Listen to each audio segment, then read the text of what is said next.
సైన్యములకు అధిపతి యొక్క దేవుడు మన పక్షం ఉండగా మనకు విరోధేవుడు. ఒకవేళ దేవా నాకు విరోధులు ఉన్నారని ప్రార్థించినట్లయితే అధైర్యపడకు, నీ విరోధులను పడగొట్టువాడను నేనైనానని సెలవిస్తాడు. ఒకవేళ దేవా నాకు నలుదిశలా శత్రువులు ఉన్నారని ప్రార్థించినప్పుడు అధైర్యపడకు, నీ శత్రువుల మీద నీకు జయమిచ్చి నీకు నెమ్మది కలగజేయుదును అంటాడు. అంతేకాకుండా వారు నీతో యుద్ధం చేతురు కానీ ఎంత మాత్రమో వారు విజయం పొందజాలరని సెలవిస్తాడు. అంతేకాకుండా దావీదు ప్రార్థించినప్పుడు నలుదిశలా నీ శత్రువులపై నీకు జయమిచ్చి నీకు నెమ్మది కలగజేస్తున్నాను, లోకంలో గనులకు కలిగి ఉన్నటువంటి పేరు నీకు కలుగజేస్తున్నాను అంటాడు. అందుకే ప్రియమైనటువంటి దేవుని బిడ్డలారా, ఒకవేళ నాకు పగవారు ఉన్నారయ్యా అని నీవు ప్రార్థించినప్పుడు అధైర్యపడుకు, నీ పగవారందని అణిచివేయవాడు నేనైనా అంటాడు. ఇన్ని బ్రహ్మాండమైన నిబంధనలు వాగ్దానం చేసినటువంటి దేవుడే మనకు పగవాడైతే, మనల్ని ఎడబాస్తే, మనల్ని విడిచిపెడితే మన గతి, మన బ్రతుకు ఎలా ఉంటుందో ఒకసారి చూడండి. సౌలు రాజు కూడా సేమ్ యాజ్ ఇట్ ఈజ్గా సమూయేలు ప్రవక్త ఎన్ని మార్లు గద్దించినను కూడా లోబడలేదు.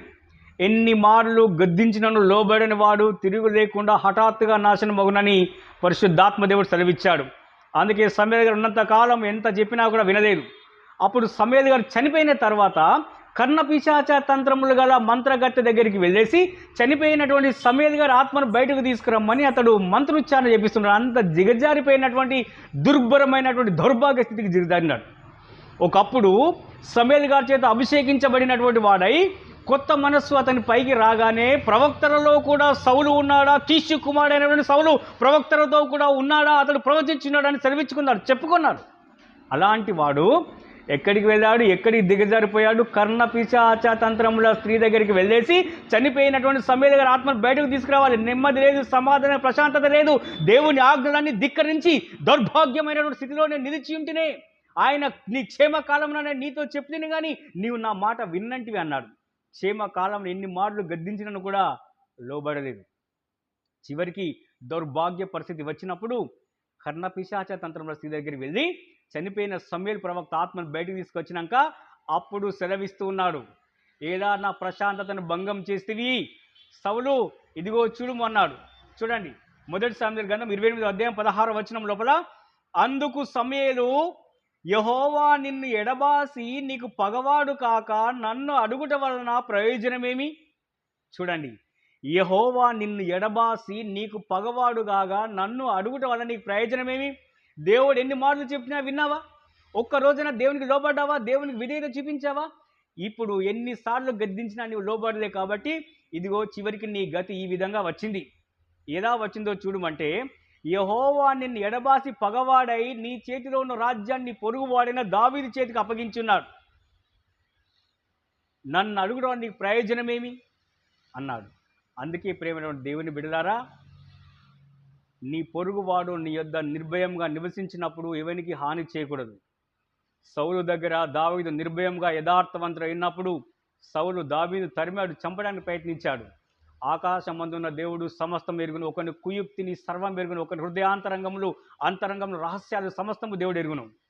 అందుకే పక్కన ఉన్నటువంటి పొరుగువాడు నీకు మేలు చేసి నీకు క్షేమాన్ని కలుగజేసి నీ రాజ్యాన్ని అభివృద్ధి చెందించే వాని మీద పగ పెంచుకున్నావు, నిశ్చయంగా నీవు చచ్చేదవాన్ని శత్రువుల చేతికి అప్పగించాడు.